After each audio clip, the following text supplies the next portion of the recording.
Hi, everyone. As we enter December, we approach the 82nd anniversary of the end of the defensive phase of the Battle of Moscow and the beginning of the offensive phase. This is when German Operation Typhoon failed. The Germans failed to reach Moscow city limits, let alone take the city. The Soviets started a massive counteroffensive that pushed the Germans away from the Soviet capital, and of course made it clear to the rest of the world that the Wehrmacht was not so invincible and that the USSR was going to stay in the fight. And around this time of year, well, year round really, but more so around this time of year, I hear this claim that Lend Lease saved Moscow. It was Lend Lease tanks and their timely arrival that enabled the Red Army to beat the Germans back from the capital. And, you know, at the face value, one might say, okay, it seems like a reasonable claim. If you look at the dates, the first talks about sending aid to the USSR, military aid, began in August. In October, you have the first Moscow conference or the Three Powers conference. And that's really when they hashed out, you know, what would be sent to the USSR, how much it would cost, et cetera, et cetera.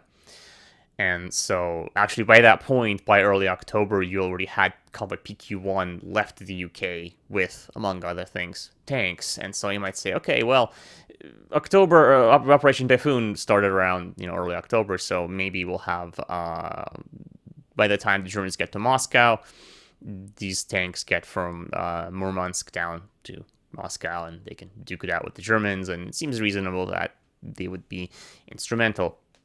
But of course, here at Tank Archives, we do dig a little bit further below the surface. And so today I decided to talk about, well, what was the contribution of Lend Lease tanks to the Battle of Moscow?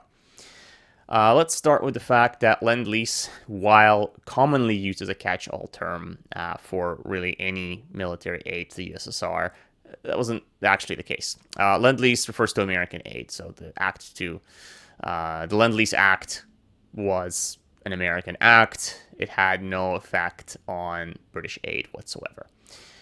And when it comes to American tanks at the Battle of Moscow, I can tell you that they weren't in it. The first ship carrying medium tanks M3 and light tanks M3. These ships arrived at the very, very end of December of 1941, to the point where by the time they had gone through the receiving process and got recorded and everything, it was already January 1942. And these tanks did not actually take part in the Battle of Moscow. They actually didn't take part even in the offensive phase because they weren't issued to troops until April. So, sorry to say that American tanks weren't involved in the Battle of Moscow at all. Now, moving on to the British. Like I said, the first convoy carrying Matilda tanks, the infantry tank Mark II, and Valentine tanks, infantry tank Mark III. These convoys departed from the UK late September, and then PQ2 left in October. And so by the end of October, they had arrived in the USSR, offloaded their cargo, and there were dozens and dozens of Matildas and Valentines ready to go. Now, does this mean that these tanks were sent straight to the front? And, well, really, could these tanks have been sent straight to the front? The problem is, no, they couldn't, because the British, having had very little experience with Arctic shipping, packed their tanks very, very poorly. And so by the time they arrived at the USSR, they were corroded from sea salt water.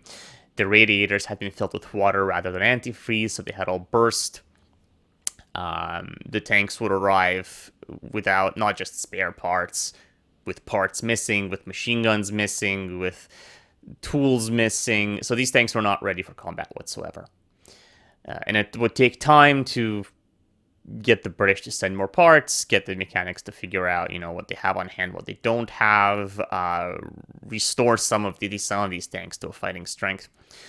And that took, precious weeks. And of course, the other aspect of what a tank needs to have inside is, well, crews.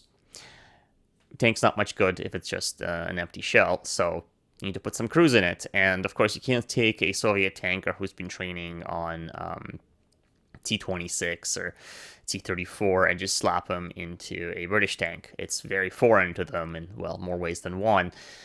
And so manuals had to be translated, crews had to be trained.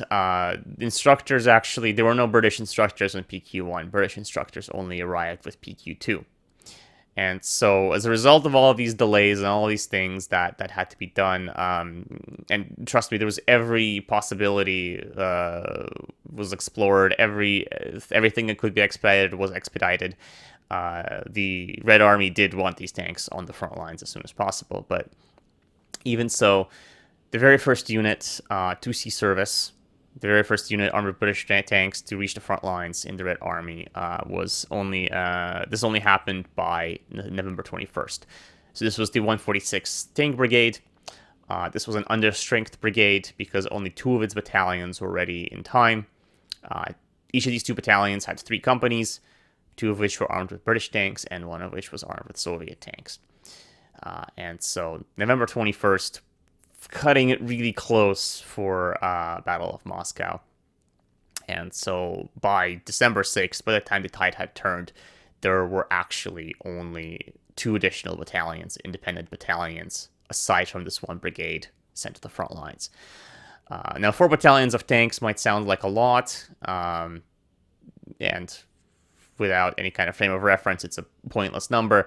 But considering that there were 47 tank battalions in total that served only in the defensive part of the Battle of Moscow, you can kind of see how this is a drop in the bucket. You can't really say that 4 battalions that arrived, the first of which started to arrive, mere weeks before the tide of battle was turned, had any kind of significant impact overall on the course of the war.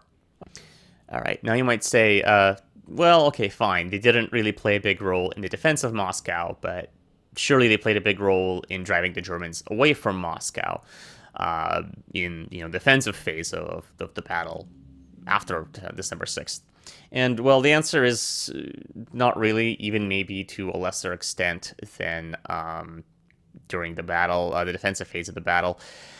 There were still British tanks arriving. They were still arming them and equipping them and training crews for them, but at a slower rate now that the crisis was over. So another 4 battalions were deployed by the end of the year, and 2 of them were held in reserve up north near Ostashkov. They were reserved for another offensive that was planned later on in 1942. So they didn't take part in the fighting before the end of the year. So we have only 2 battalions made it to the front lines after December 6th. And so that makes for a total of 6 battalions of British tanks that fought as a part of the Battle of Moscow. Again, it's not nothing. It's definitely nicer to have a British tank in your unit than maybe a T-60 or a T-30. Because let's face it, T-34s and KVs were in short supply, and if you weren't getting a British tank, you were either getting nothing at all or one of these small light tanks. But it's also incorrect to say that these 6 battalions, which again only 2 companies out of 3 were under British tanks, these 6 battalions somehow played a pivotal role in the Battle of Moscow. And afterwards, you can kind of see where this rush happened, where you have 6 battalions of tanks rolled out that started coming in only in early October. By December, they were on the front lines. Very quick turnaround, because after that, with the exception of 16 Valentines, there actually were not any foreign tanks whatsoever deployed to the front lines until April of 1942, at which point they made up British and finally American tanks made up about 16-17% of all tanks issued to Red Army units. So I know what you might think. Well, typical Soviet propaganda, of course, they wouldn't admit to relying on foreign tanks. What a blow it would be to Stalin's ego. This was all purged from Soviet documents. Well, the thing is that there are a lot of places on the front where British tanks were used. Foreign tanks in general were used. And one of the most pivotal places where these tanks could actually be deployed was the Battle of the Caucasus. This was considered a secondary direction in 1941 and through most of 1942. The southern front, the North Caucasian front, the Transcaucasian front, they had no modern tanks. They had T-26s, and dribble of T-60s, and that's really it. And so when the Germans decided to turn their sights southwards to the Baku oil fields, to the Volga, to Stalingrad, well, they were kind of out of luck when it came to tank deliveries. But fortunately, there was that Lend Lease route running through Iran. And the tanks arriving there will all be directed to fight, for Stalingrad, for the Transcaucasian Front, for the Baku oil fields.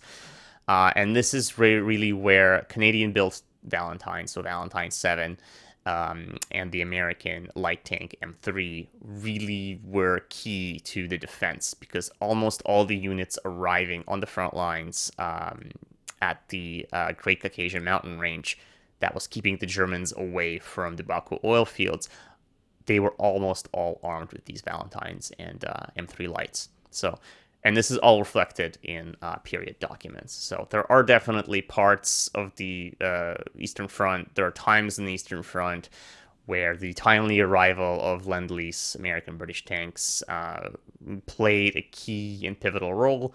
It's just that Moscow in 1941 was not one of them.